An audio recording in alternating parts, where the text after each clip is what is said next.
Hi అండి. ఈ శివరాత్రి పర్వదినాన మనం గుంటూరు జిల్లాలోని కోటప్పకొండలో వెలిసిన త్రికోటేశ్వర స్వామి ఆలయం గురించి తెలుసుకుందాం. కాకులు దూరని కారడివి అని మనం వింటూ ఉంటాము. కానీ కాకులు వాలిని కొండ గురించి విని ఉండరు. అవును, ఈ కొండపై కాకులు వాలవు. సాధారణంగా కొండ ప్రాంతాల్లో ప్రతి చెట్టుపై కాకులు కనిపిస్తాయి. కానీ పల్నాడు జిల్లాలోని నరసరావుపేటకు సమీపంలో ఉన్న కోటప్పకొండపై కాకులు వాలవు. దీనికి కారణం కాకులకు ఉన్నటి శాపమని అక్కడి స్థానికుల అభిప్రాయం. అసలు కాకులు వాలకపోవడానికి కారణం ఏమిటో తెలుసుకోవాలి అంటే ఈ ప్రశ్నకు సమాధానం అయితే కోటప్పకొండ చరిత్రలోనే తెలుస్తుంది. కోటప్పకొండను త్రికోటేశ్వర ఆలయమని, త్రికుటాద్రి అని కూడా పిలుస్తారు.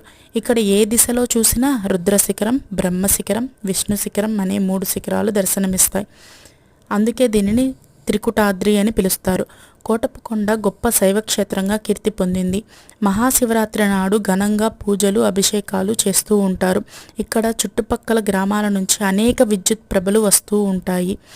కొండపైన చతుర్ముఖ బ్రహ్మ ఆకృతి భక్తులను విశేషంగా ఆకర్షిస్తుంది. ఈ ప్రధాన మండపంలో స్వామికి ఎదురుగా నందీశ్వరుడు, ఒక పక్కన వినాయకుడు, మరి ఒక పక్కన కుమారస్వామి, మధ్యలో మోద దక్షిణామూర్తి అయిన శివుణ్ణి సేవిస్తూ ఉన్నటువంటి ఋషిపుంగవులు దర్శనమిస్తారు. ఎడమ పక్కన పద్మాసనం మీద ఉన్న ధ్యాన శివుని విగ్రహము, అలానే ధ్యాన మందిరము, యాగశాల, నవగ్రహ మండపము కూడా ఉన్నవి.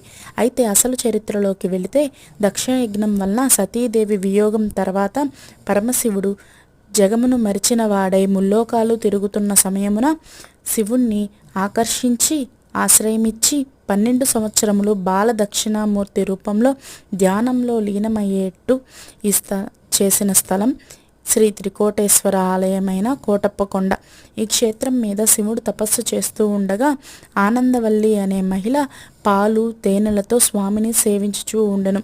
అలానే శాలంకయ్య అనే రైతు శివుని తపస్సు చేసే ప్రాంతానికి రావటంతో బాలయోగి రూపంలో ఉన్న శివుడు కనిపించెను. శివయ్యకు భక్తితో నమస్కరించి తన దగ్గర ఉన్న పళ్లను స్వామికి సమర్పించెను. ఒకసారి ఆనందవల్లి శివుణ్ణి సేవించుటకు పాలు తీసుకువెళుచూ ఉండగా అలసటతో ఒక దగ్గర తట్టను, పాలకుండను గట్టుమై పెట్టి పక్కన ఉన్న పూలు కోయిచూ ఉండగా అచుటకు ఒక కాకి వచ్చి పాలును నేలపాలు చేసెను. అప్పుడు కోపంతో ఆనందవల్లి ఈ కొండపై కాకులు ఉండకూడదు అని శాపం ఇచ్చెను. తర్వాతి భాగం నెక్స్ట్ షాట్లో పెడతానండి.